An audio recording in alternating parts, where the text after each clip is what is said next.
Part 1 Semantics. First, defining the absurd. While many want to define absurdism as a wholly distinct philosophical idea, I categorize it as closer to existentialism, with an additional humanist conclusion tagged on top. Then, from there, reaching a qualitative conclusion about reality and ontology. Let me explain what I just said so that it makes more sense. The existentialist bit is the belief that reality is without inherent meaning or value. Reality lacks an essence. The humanist bit, humans by their nature inherently seek meaning or value from reality. Humans seek and author essence. And so their conclusion is the belief that, well, those two things are opposites, and that's a pretty silly thing to do. Humans sure are absurd creatures. See, the major critiques that absurdists weigh against existentialists is that they try to anchor a lack of essence into something that can reaffirm the existence of an essence. De Beauvoir and Sartre with a value of freedom, Kierkegaard with a value of faith, Nietzsche with a value of power, etc., etc., etc. The absurdist says, no, you should have stopped at the first bit. You are just repeating the same mistake. From the repetition of the mistake, the absurdist realizes that humans cannot help but to repeat that mistake, which now leads into a new question. How can we fix that? Enter the absurdist artist. Part 2, How to Make Absurd Art. The absurd artist thinks, well, I cannot stop people from being absurd, so let us at least make them aware of the fact that they are being absurd. So how does an art piece accomplish this? First, it presents the trappings of being meaningful or insightful to get the audience invested. Unique art styles, visuals, gameplay, music, anything to set apart from the crowd while also being familiar. In other words, it strives for truthiness. It wants to feel true without being true. Second, it gets silly. It leans into the things that made its presentation abnormal, dismissing the familiar in order to cause the audience to realize that there is no meaning in that feeling at all. It is silly for silly's sake. To use an example that I hope everyone understands, Pink Floyd's The Wall is a movie-length music video for their album of the same name. It seeks to capture the meaning of the social fears that came with all the horrors of the 20th century following World War II. This is not an absurdist art piece.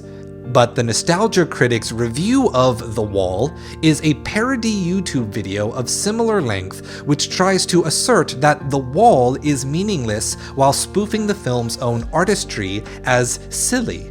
It ultimately concludes that their own video reviewing The Wall is also meaningless.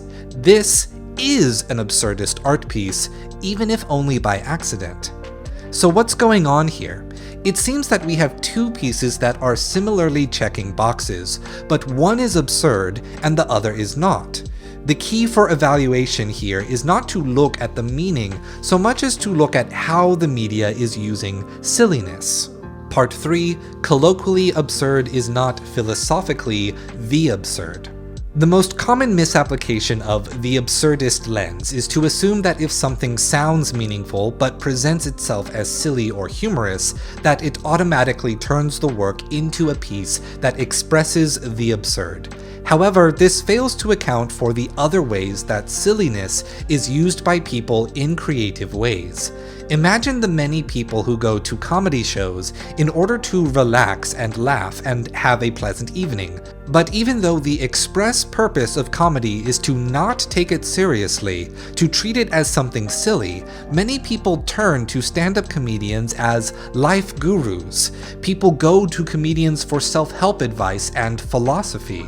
Comedians draw from their experiences to tell stories that put an audience in a good mood by creating unexpected twists and pleasant surprises. The audience is in a pleasant mood thanks to elevated serotonin and an occasional bump of dopamine. They are surrounded by a crowd of people sharing the same experience and thus have elevated levels of oxytocin, the social bonds hormone. Then, when the comedian expresses an idea or belief, the idea feels good to think about. This is because the audience already feels good, and that feeling impacts the cognitive label we give to an idea. We scrutinize the idea less because we are happy and excited. The comedian has created truthiness. Voila! The comedian is now a convincing philosopher, or more like a sophist. But not in the pejorative sense, just in that they have become very convincing through means outside of proving the claims true through reason and evidence. Humor and comedy, silliness, is a kind of rhetoric. It is more convincing without being more true. To share an example from my personal life. When I was in grade 8, some fan-made World of Warcraft music videos featuring music from Avenue Q became very popular. In particular, the song Everybody's a Little Bit Racist had convinced my 90% Caucasian Midwest suburban school that being a bigot was good and reasonable. People very easily dismissed concerns about racial discrimination as being too PC.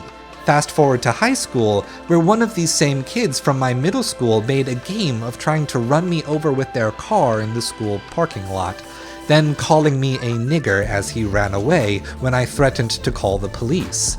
Excusing minor racism causes racism to grow, my friends.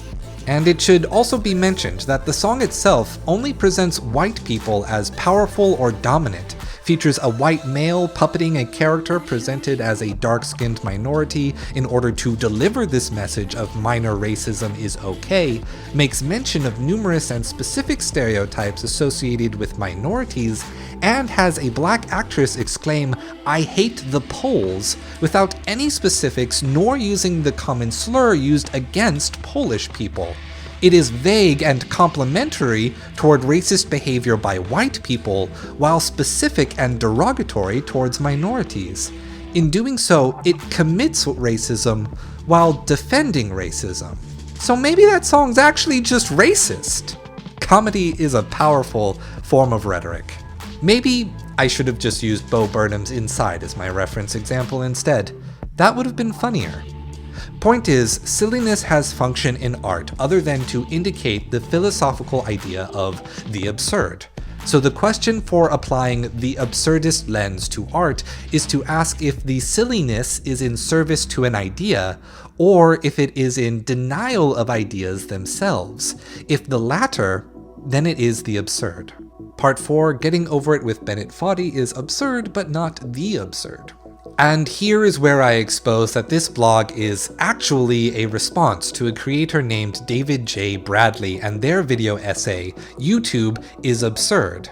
It is a fantastic video. It expresses the philosophy of absurdism while exposing absurdist theater and literature, while also being a piece of absurdist theater itself, and making a poignant argument for why YouTube is designed in an absurd and unsustainable way. This video rang so true for me as a person who has been on that platform for similar time without much luck. To be frank, we run in similar circles online, and I just really appreciated this work. However, 4 minutes of the hour-long essay were spent on describing the video's games Getting Over It with Bennett FODDY as absurdist art. And I don't think it is. It's cynical art, but in a good way. Getting Over It is a rage game. It is designed to control in an unintuitive way to make you feel mad.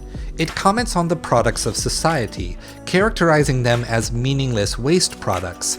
It is littered with out-of-context inspirational quotes each time you fall, but reminds you that they lack value outside of historical context, lest you actually become inspired. You can start to see why the absurdist lens is coming quite easily into play here. The game is also very quiet, occasionally plays light and calming music, but none of this is to actually calm you down. It is all there to make you angrier. This is because the game refuses to empathize with the anger it makes you feel. That lack of empathy makes you feel even angrier. Through this, the game teaches you to become a cynic, to become the man in the pot, Diogenes, the first cynic. Modern understanding of cynicism is nothing like ancient cynicism.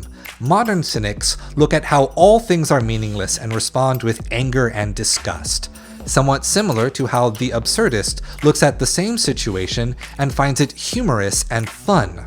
But ancient cynicism was not about an existentialist crisis of meaning at all. It was about rejecting the meaningless constructs of society, nomos, if they conflicted with the only true source of meaning, human nature, physis. In getting over it, the only thing that gets criticized as meaningless are aspects of modern society and social media, but not human nature itself, at least not as a whole. The game is purposefully discordant with the feelings of anger that the player experiences, but if you win, you get to enter a chat room with other people who played the game, originally with Mr. FODDY himself. In other words, the struggle of experiencing so much anger was to connect with and empathize with other people who shared the same emotional experience. It threw off the social taboo against feelings of anger by having you embrace other people who had done the same. See, cynicism is all about embracing every aspect of human nature as equal and valid, even if that means accepting the experience of the emotions society deems as negative.